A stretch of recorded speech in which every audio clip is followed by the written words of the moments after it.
Anti-Semites and terrorism supporters have been having a rough time. It hasn't been easy. Pretty much since the end of World War II, it's been difficult. Uh, Jews are now they have their own state. That state is armed. It has successfully defended itself against repeated attempts to finish the job that Hitler started. And in the West, there are things that are culturally kind of less acceptable than they used to be when it comes to different forms of bigotry. And while anti-Semitism is still, in many Western countries, the most accepted form of bigotry, you still have to skirt around all sorts of ways when you how you say what you're trying to say. Certainly in countries like the UK with hate speech laws, which of course we are against, but it adds another layer for such people. And Owen Jones has been having a particularly tough time. Now, Owen Jones is in the title of this show, but we will be talking about other anti-Semites. But we are gonna kind of go through his tweets and yeah, share in his misery. Welcome to the reality show. Still on the topic of what is undoubtedly one of the greatest intelligence operations in the history of warfare, with and the most targeted the operation that really specifically targeted the mostly pants of terrorists in Lebanon. And yeah, and like I said, some people are having a really tough time. Uh, Marco, your thoughts on what you've seen generally so far? We're going to go tweet by tweet from Owen, from a few other people, but just generally the your reaction to the reactions you've seen over the past couple of days. Yeah, people anti-Israel, our friend, the anti-Semites, um, have taken it quite badly, and they're trying not to be too openly against it because they're probably still baffled how at the way this actually unfolded. I mean, this operation, yeah, both the pages and the walkie-talkies is so. I mean, it's a page taken out of a spy book, isn't it? A spy story kind of thing. And at the same time, it marks civilization one, 7th century zero. It's a quite clear victory, and yeah, it's just nice to see how they've been taken aback and they really don't know how to react. They haven't been told yet by the mothership what kind of reaction to have because this is quite scary for them. It must be like, shall I be next to my phone, tweet spew some anti-Semitism, or it's gonna blow up in my face? What shall I do? It's quite nice to see it square, but at the same time, they're up to the same tricks. If you watch Al Jazeera and this kind of people, they're still blaming Israel for trying to kill so many people so indiscriminately. But ignoring the fact that if you were holding a pager, you were a card carrying, page carrying member of a terrorist organization. So if it blew up on your face and now you're blind, you bloody well deserve it. We we watched a little bit of Al Jazeera earlier today, and it was the one time when we weren't contractually obliged to watch a bit in preparation for this show, but we chose instead to watch it just to see how morose they were, and they were indeed morose, which was fantastic. And despite all the talk about how defiant Hezbollah would be, and this wouldn't be the end of them, and all that kind of stuff, it was a "thou dost protest too much" feel to it all. I think one of the things that's interesting about this, if you think about it, is that only the worst terrorists, i.e., the most lazy and incompetent, who weren't near their pages, got away with it. So you got rid of the best players, or at least you've wounded the best players. Those that were diligent, kept their pages with them in their pockets, checked them the second they came out, and only those that were busy sitting on the loo and ignoring them are left. So the future is bright, I think. One of the things I've seen when it comes to different people in the UK talking about this kind of stuff is some of the language that I hear come out of it, which is, new language comes out every day, new euphemisms for things. I keep hearing the word belligerence said at the moment, belligerence, because that somehow a euphemism for terrorists. You don't want to say terrorists, so they're just belligerent, a bit like a naughty adolescent who won't do as is told. But already that's kind of telling. And then there's all sorts of people who've spoken about it who really reveal their disdain for Israel and for Jewish people generally, and that is apparent in their response to this in every single way, and how they try and wriggle around the fact that this was a super targeted operation, and there's no reason to be holding a terrorist page or have one near you unless you are engaged in the terrorist activity for which you deserve punishment. Daniel. Yeah, I mean, Hezbollah, the anti-Semites, or as I'd like to call them now, the anti-Semanites. Okay, I was coming up with a joke for a while. But yeah, I mean, so talking about the sort of like reaction coming out of the West, or specifically like the commentators. I mean, again, I just usually the Young Turks is like a place for me to go when I want to get outraged, let's say. And I watched about like 2 minutes. They made I think they made like a show pretty quickly after we knew about the pagers exploding, so they made a show. And again, it was so disgusting. I mean, the inverted focus, and you see that from many, like the the story. Again, the story here is incredible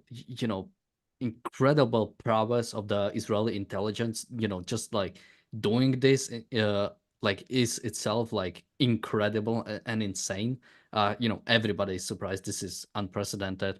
And it specifically target terrorists. Again, it specifically target the pagers that were basically caught in the supply chain, in the supply line somehow, and it's the specific ones who were given to Hezbollah members, and those were killed. And it just happened, as it happens in war, that civilians also got injured. But again, it's on the ratio is like insane. Yet that's what everybody is focusing about. And I've also seen many posts of like, well, should I now, now we've entered the dark age when you have to be scared to like have your phone with. Yeah, if you are a terrorist member or like a member of a terrorist group, like again, you're not, you should realize that most people, you're not that important unless you're part of a terrorist group. Nobody is going to assassinate you. I've seen also on WhatsApp, like someone saying, I mean, I think it was mostly joking, but like, should I be scared now to like have my phone? Again, the sort of like mentality that, someone is there trying to kill you, or again, the fact that, just because Israel does it, specifically targeting like Hezbollah terrorist members, that, now it's just like, it can just happen like randomly to you. Again, the commentary on the situation has been very telling, and it says a lot, the type of things people are focusing on. And when I said that, I don't just mean the Young Turks or Cenk Uygur, but as we've said, I've seen pretty much from everybody we've been talking here about. I mean, I think Razi mentioned again Dan Bilzerian. Pretty much just go into our videos, and everybody we've talked about, they are now defending Hezbollah.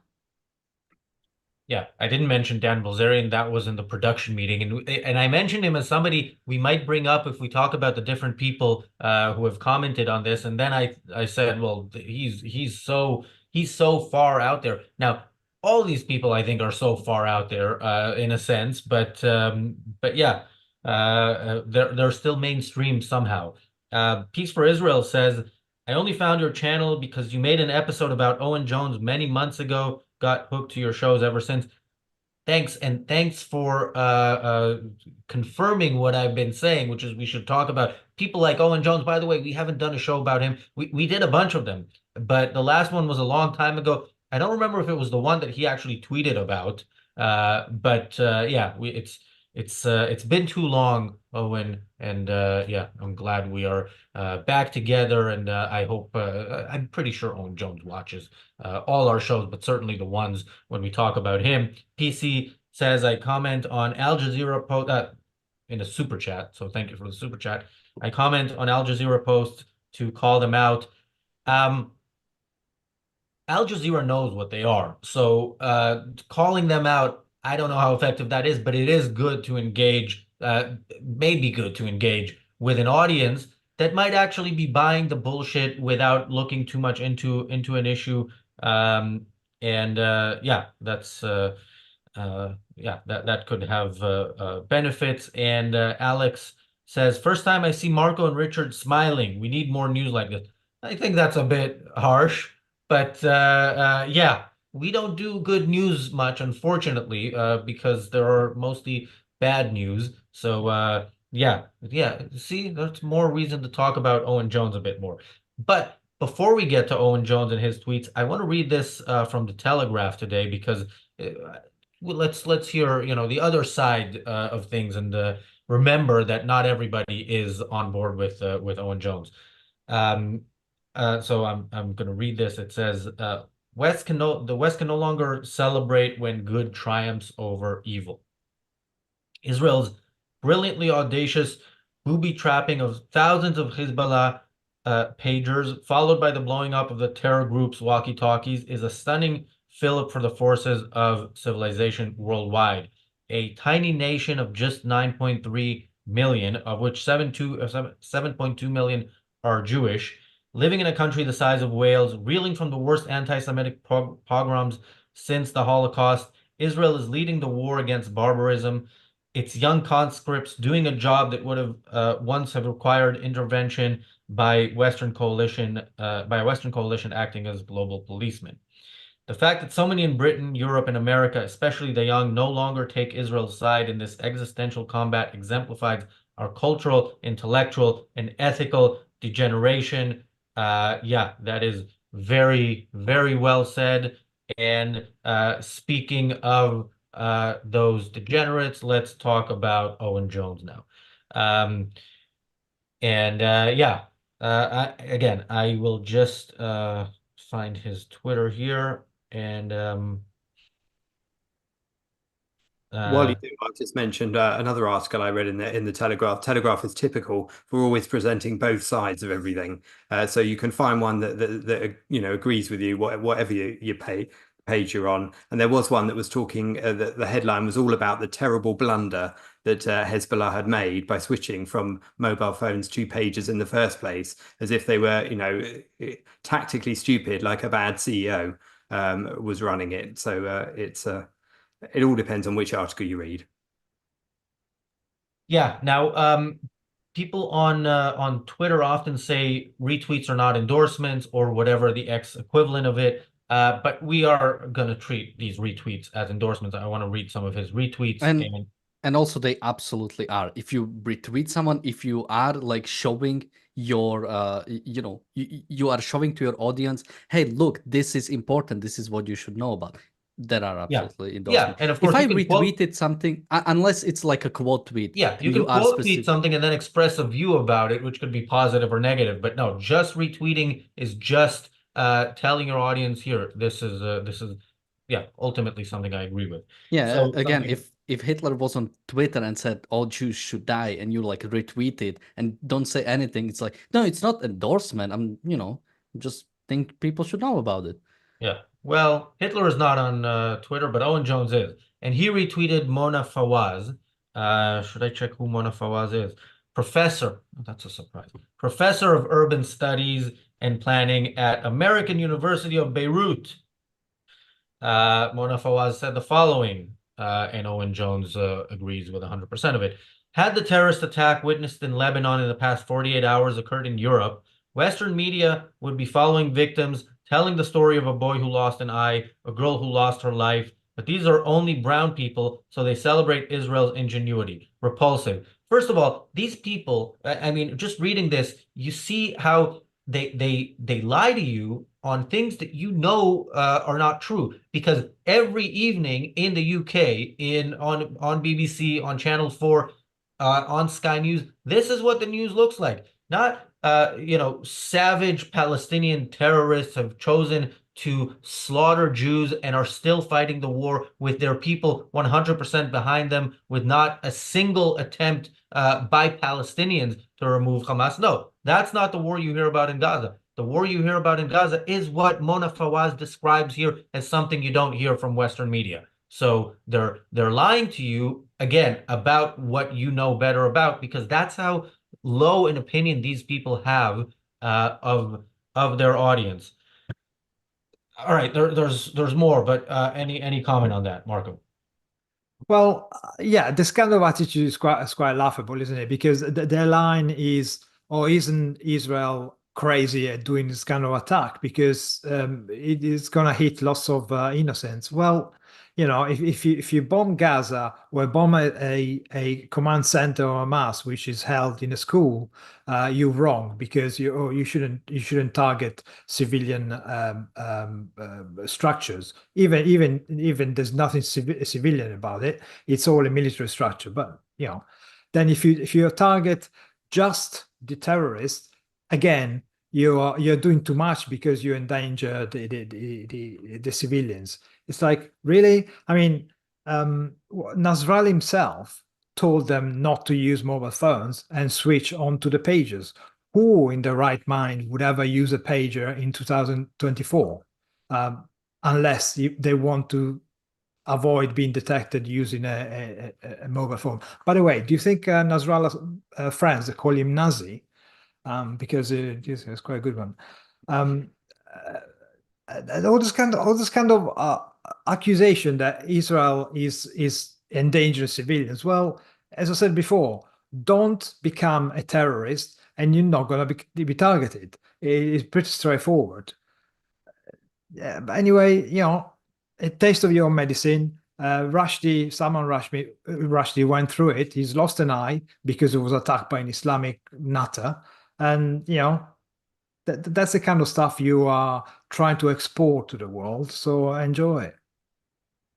I don't tweet as a matter of principle, but if I did, I would perhaps angrily tweet and quote on this other professor that I came across since Owen Jones has just quoted a professor. This one is quoted in Time magazine. His name's Andreas Krieg. He's Associate Professor of Security Studies at King's College in London. So not Beirut this time, but you don't have to be in Beirut to be anti-Jewish. So he said this, quote, "Hezbollah is obviously the fighting wing, but Hezbollah is also a political party. It's a charity organization. It's a civil societal movement as well." All of this to defend the fact that, they shouldn't have been targeted by exploding pagers. But I mean, it makes it sound like they're a combination of something between the Women's Institute and the Boy Scouts, to be honest, as if they sit around making jams and it was unfair for them to be targeted in this way. But it's, there's plenty of professors all over the world who will fudge the line and either make it grey or simply be straight on the other side in defending Hezbollah, regardless of their activities. Quickly, Daniel, I just want to read Ginger. Thank you for the super chat. Ginger says, "Too quick to grab for shields. Kids' lives were saved.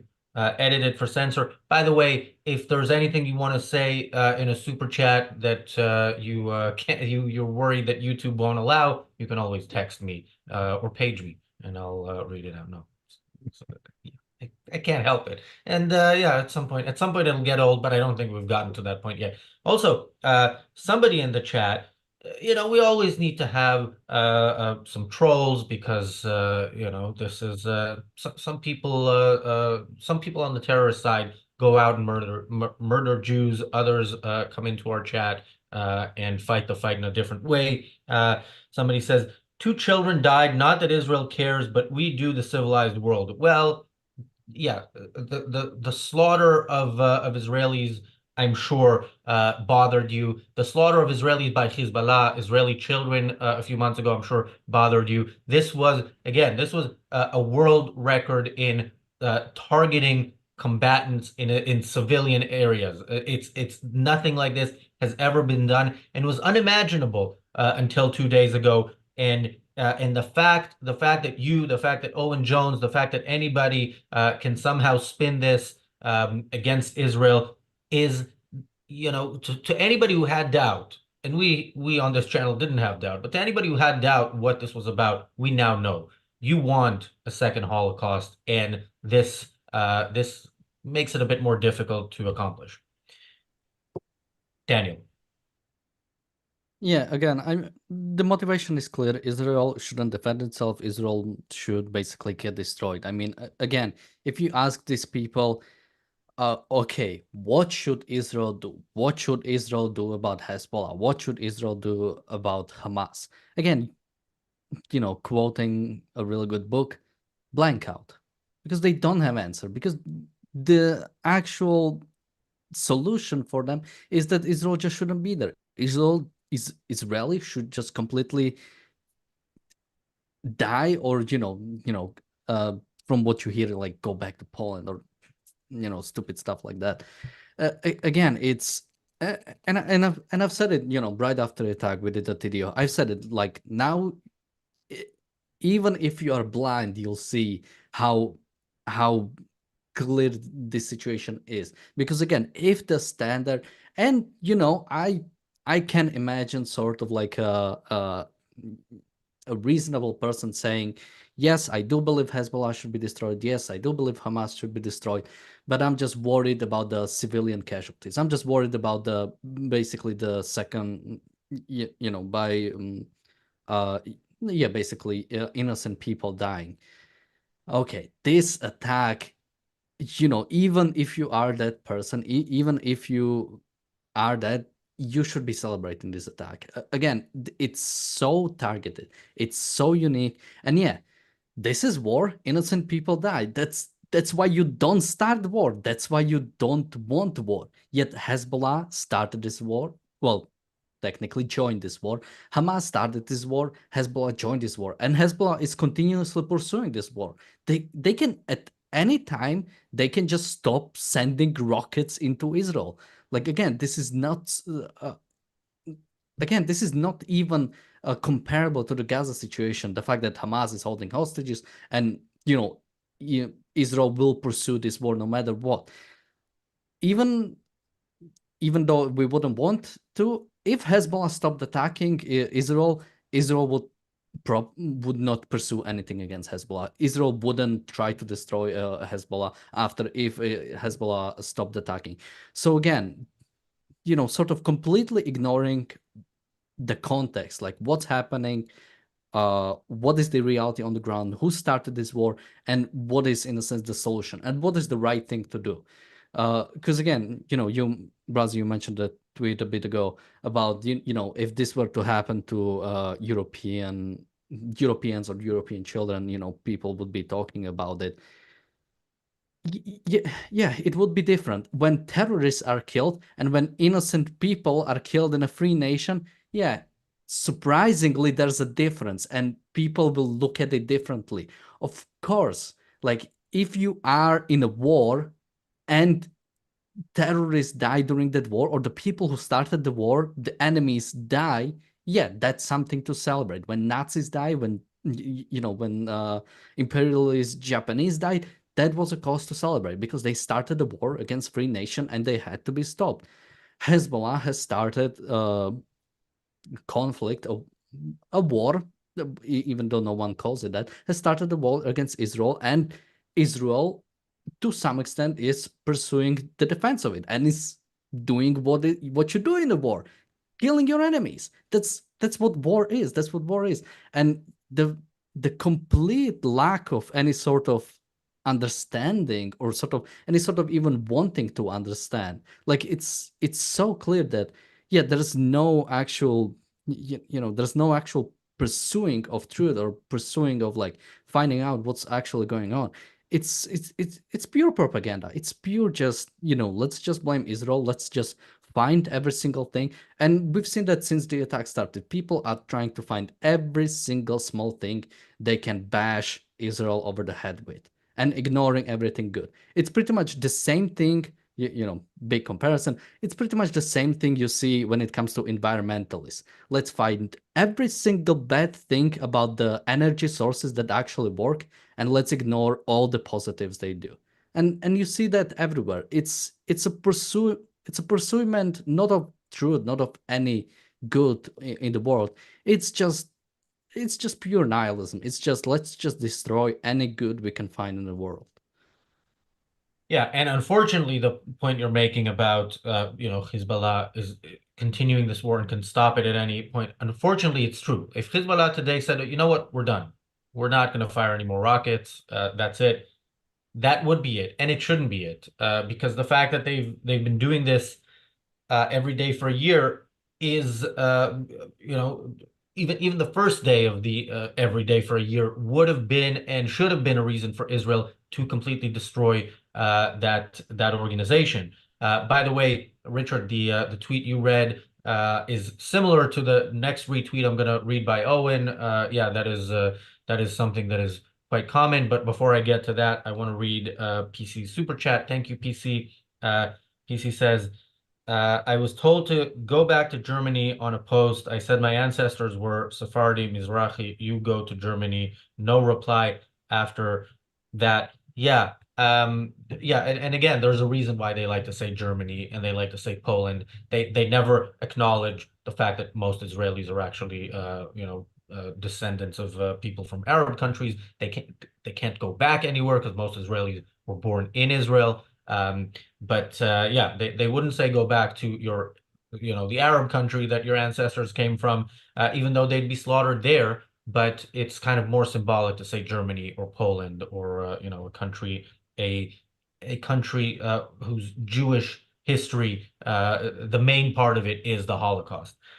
Bring Them Home says, if you didn't know Owen Jones before, his reaction to watching and walking out of the 43-minute long October 7th compilation video tells you everything you need to know about him. I agree, and we did do a show going through his reply to that. We also did a show, I don't remember the title of it, but going through a video that he did, worse than his reply video to the video from October 7th, was him interviewing this British Arab feminist talking about sexual crimes committed by Israelis against Palestinians as a thing in this war, and of course commenting on you know, the other side of it, which is the side that actually happened, and it's really you know, Owen Jones is it's easy to see that he's despicable, but sometimes he still surprises you by just how despicable he is. This is maybe not the worst considering who Owen Jones is, but here's another retweet. He's retweeted Jeremy Scahill. He is a journalist at a left-wing news website. Should I go after all Jeremys for all these Jeremys that are? I know there are good Jeremys out there. All right. So Jeremy Scahill says, Hamas and Hezbollah are more than armed movements. They have civil institutions, schools, medical facilities, etc. In Gaza, Hamas is the government. In Lebanon, Hezbollah functions as one in many places. Targeting civil employees as combatants is a lethal lie. It is terrorism. Okay, so first of all, of course, he never refers to Hamas or Hezbollah. He refers to them here and does not refer even to their what is it, armed movement, as they refers to them as armed movements. He refers to their combatants. He does not refer to them anywhere as terrorists. He does refer to killing them as terrorists, and his excuse is that there are you know, schools, medical facilities. Yes, those schools are indoctrination facilities for future terrorists. That's what they are. And again, this person, these are not ignorant people, and they're not stupid people. When they tell you this, they tell you what they want you to think about it, not what is the truth. He knows that that's what they are. That's what these schools are. They have medical facilities. Okay, these people in the medical facilities know that they work for Hezbollah. Now, I don't know to what extent this is true, that any doctors were actually had any of these pagers, but if they did, well, don't be a doctor for terrorists. Like, you're a part of the terrorist organization. You have no excuse, even if you're not the one firing the rockets or shooting the guns. You are, a terrorist by being a member of a terrorist organization. It's not difficult. And it's not difficult for these people, by the way. They just know that they are 100% pro-terrorism, and they want to find a kind of a easy, digestible way for the reader to also embrace that side. Marco.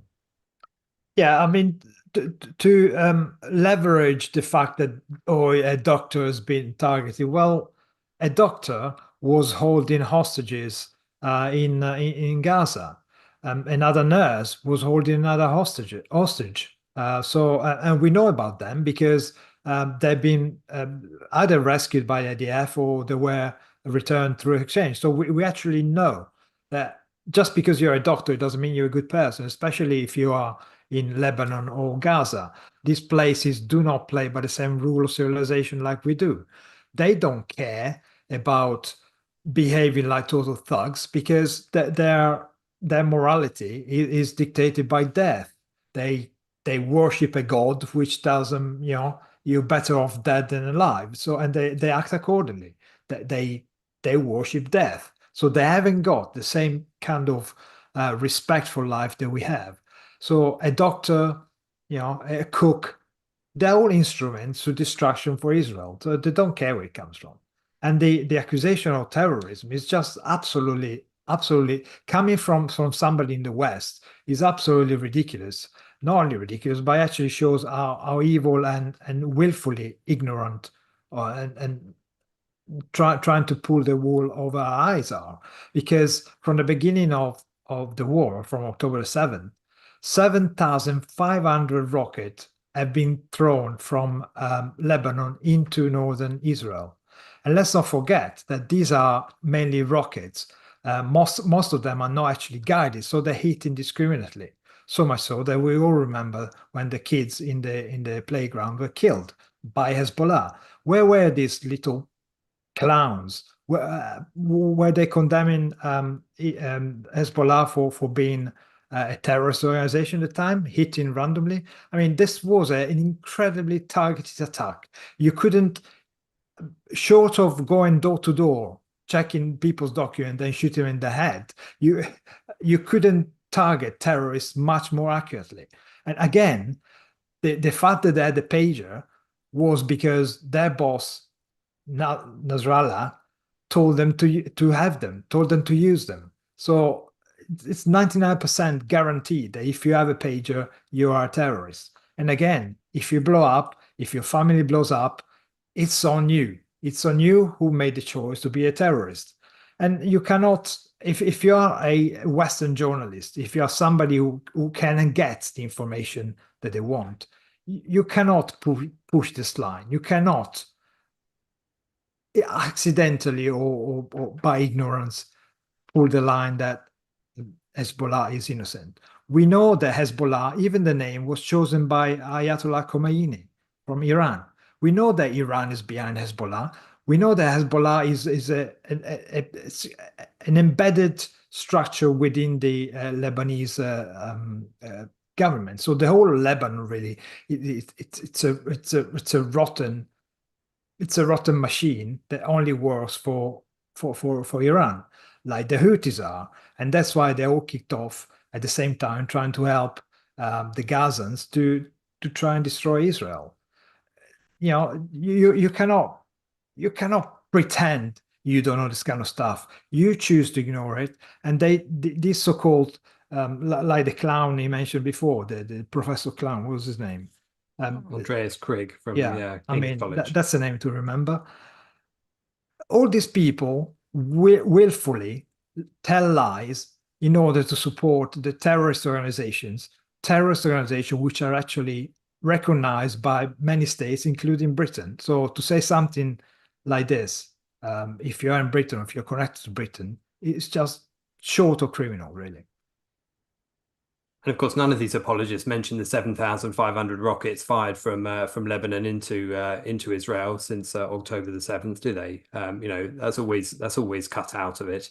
I've got another quote I can read at this point. It depends if you like. When I was looking around, I came across an organization I hadn't heard of before called the Libertarian Institute.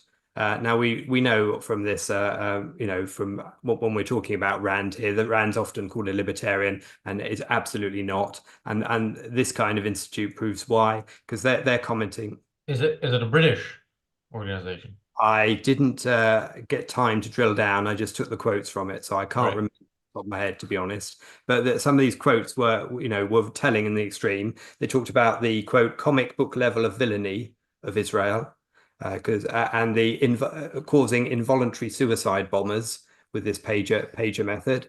They said that it's a glorious day for Israel's partisans, but this use of personal electronics for massive decentralized violence should horrify reasonable people. Well, I disagree. I think reasonable people should be absolutely delighted to see evil people getting their just desserts. And then this comment was the most telling of all, because this gets to the heart of it. It was, quote, Zionist partisans reveling in their favorite country's penchant for creative violence. But readers will be familiar with how these people behave. How these people behave. Now that speaks volumes, doesn't it? But they don't want to talk about how these people behave when it comes to Hezbollah, do they? No, they just want to throw muck at Jews everywhere and describe them as these people, and it speaks volumes about how they damn everyone, all with the same at the same moment. So there's nothing freedom based about that at all.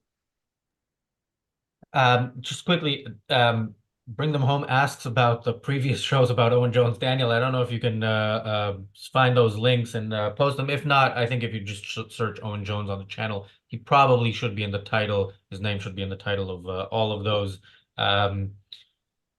Mostly folders, a bit of everything. Thank you for the super chat.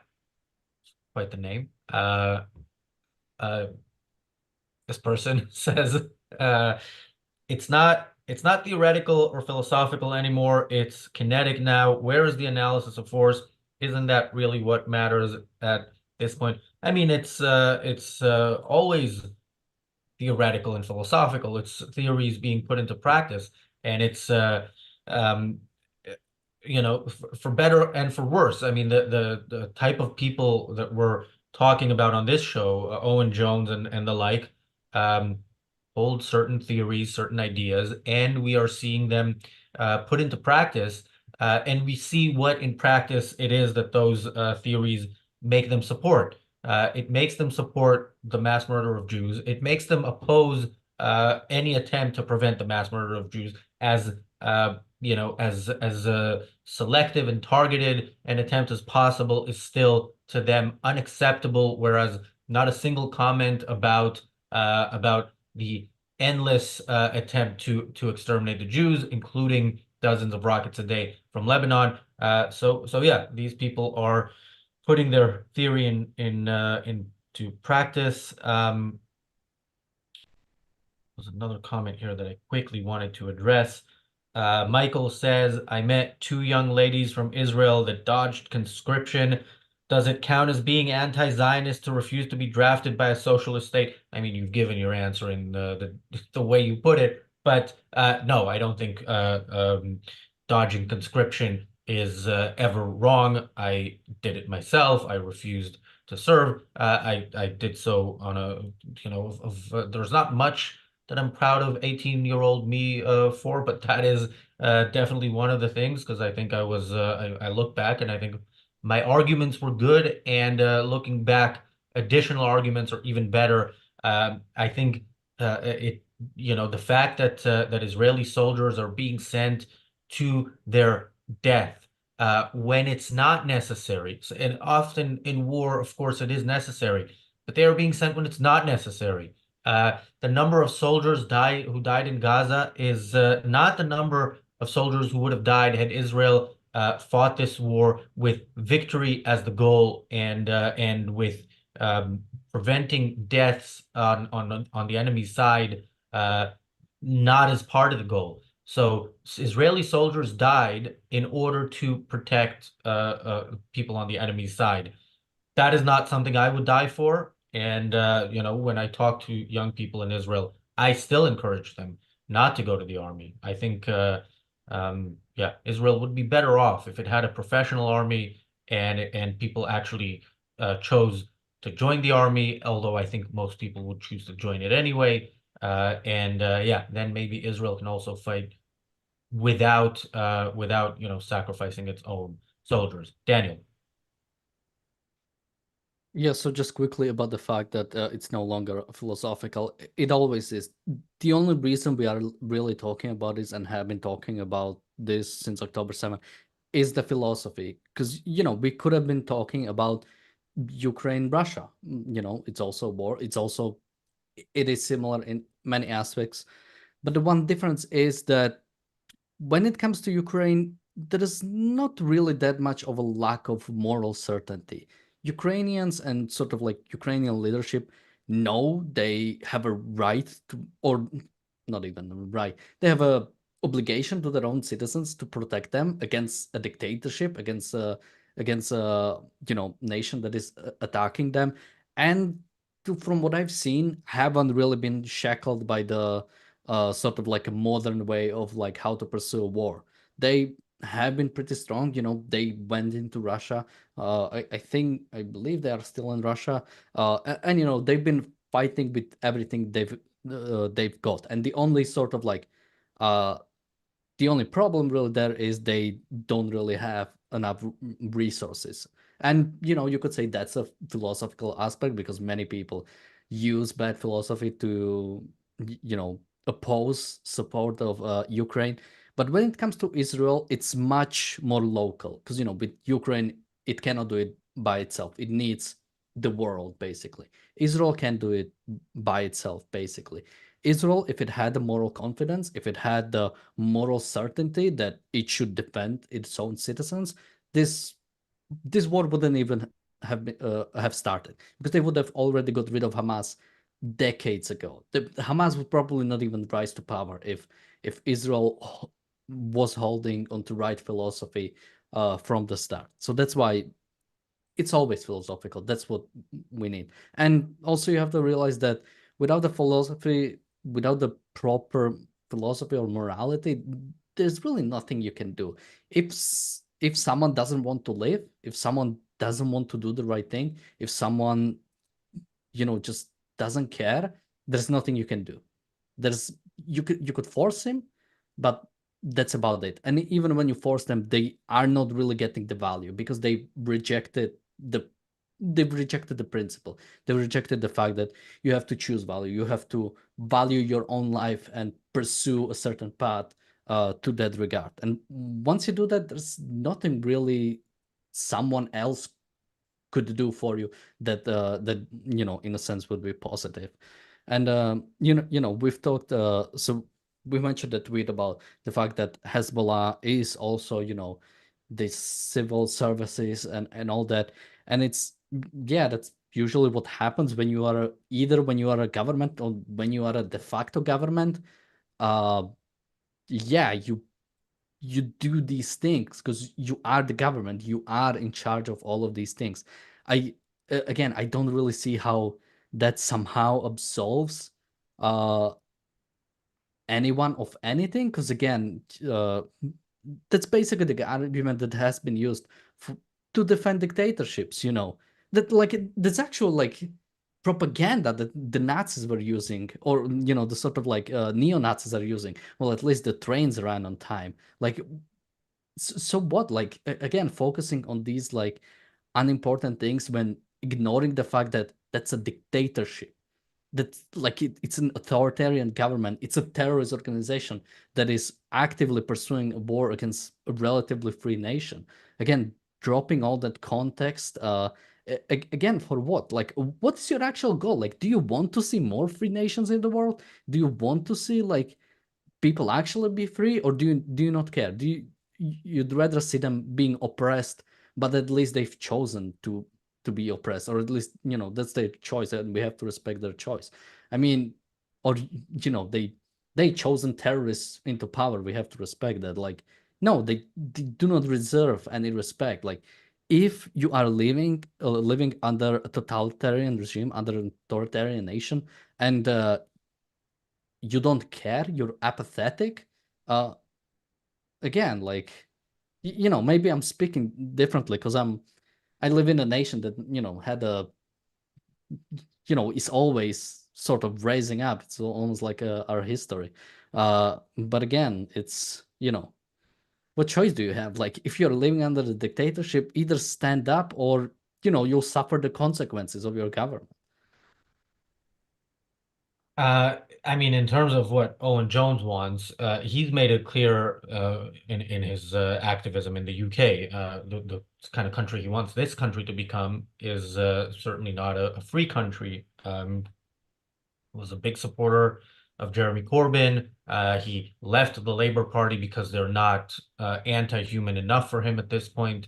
And yeah, he's certainly somebody who you know, his focus has been Israel for the past year, but you know, he hates his hatred of Israel is you know, I think it comes from what Ayn Rand called hatred of the good for being the good, and it does extend to you know, the good all around and everywhere. And since you know, his name is in the title, maybe instead of reading just his retweets, we will read also one of his tweets or two of his tweets, because he replied. It's like a two-tweet thread. So he says, this is from 6 hours ago. Numerous commentators have publicly enjoyed the idea of Israel's terrorist attacks on Lebanon, blowing up their victims' genitalia. Here's a case in point about the West's moral decline. This is medieval in its depravity. These people are on the same moral plane as ISIS. I mean, the words he used here, first of all, medieval as a kind of a negative thing, and ISIS as a negative thing. I mean, you are against you know, Western civilization. You're against progress. You're against capitalism, and you are a defender of Islamic terrorism. So you know, it's very weird to hear him comparing Israel to ISIS, not because you know, we expect anything positive from him about Israel, but exactly because we don't expect anything positive from him about Israel, and you would think ISIS is you know, a part of you know, the Owen Jones you know, side of things. And then his further tweet here is, I'm just putting it out there. I don't derive sadistic pleasure from the idea of blowing up anyone's genitalia. That includes people I believe are responsible for and who are engaging in mass murder. If I started doing this, I would consider myself broken. Yeah. First of all, you know, are you actually acknowledging that the people you are supporting are committing mass murder? Because that's what they are. And then it says something about you as well. You know, the mass murder, yeah, I don't like it, but you know what's really bad? You know what I have to tweet and retweet about all day, every day, is the bombing of the pagers, exploding of the pagers of those who are committing the mass murder and starting the war. Yeah, Owen Jones is a piece of shit. Marco, any parting thoughts? Yeah, I mean, this obsession with people's balls blown up. I mean, talk about using and losing, isn't it? I mean, I can't believe these guys choose to say and do what they say and do, and they don't realize that actually it's their choice. It's their choice. Not nobody else forces them. You can't force somebody to do something they don't want to, and they clearly choose their own values, and they express their own, you know, exactly what they think through their actions. So, you know, you say it's not about philosophy. It is totally about philosophy, because your action betray what you're thinking. And the companion essay by Rand to this episode and to those tweets of Owen Jones would be The Cult of Moral Greyness, where exactly that would be laid out. The fact that people can't distinguish between good and evil, claim there's good and evil in everyone, and end up resenting the good for everything they do. to such an extent that you can't condemn people for trying to stop and prevent terrorism through injuring and harming terrorists. I was just reading Akira's tweet, Akira's comment here when you were saying Ayn Rand, the Ayn Rand essay that's a companion to this show, and Akira posted, "Owen Jones is an evil moron," and I'm thinking, oh, did Ayn Rand write that? That's a really good observation. She was ahead of her time. Daniel, parting thoughts? Yeah, I mean, there's not much else to add. I only slightly correct Marco because that's what I like doing. Because he said you cannot force people to act in a certain way or something in those words.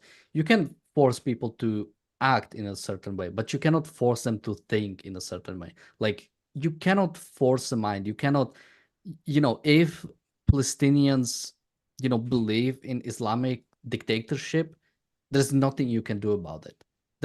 You could do anything you could like force them to live under a free regime. You could force them to have an election, and they'll elect something that will get rid of the election. Because again, you can't force ideas. You can't force someone's philosophy, and that's I think the biggest problem that we have, again, a philosophical problem we had in the Middle East, is the fact that this sort of like a nation building has been viewed like as if only you give them an election, if only you show them with show them there can be something better, they'll know, they'll realize no, it's their ideas have to be shattered. Anybody who's, spending their time scrolling through Owen Jones's Twitter and at some point has enough and wants something better, full episodes of the reality show are now available on X. We upload them, so you can't watch it live there. You can only watch it live here on YouTube, but you can watch it, and you can also re-exit, or however it's called, repost it, share it. I think, sharing on YouTube, likes, comments, they help a lot, as is watching the whole thing. On X, sharing helps a lot. So please do, if you think this content is valuable and more people should watch it, consider sharing it if you are on X. If you are a member of the Ayn Rand Center UK, a YouTube member, the Atlas Shrugged Book Club starts in a couple of minutes. This week it was moved to today. Next week it's going back to Tuesday, right after it's over. If you are a Reardon Medal, Midas Mulligan, or Inner Circle member, the Constitution course with James Valiant starts then in an hour. Make sure you tune in. Make sure you tune in to this show tomorrow, which will start at the same time of 6 p.m. UK time, right after the Daily Objective. Thanks, guys, for joining. Thanks, everybody, for watching. We'll see you tomorrow.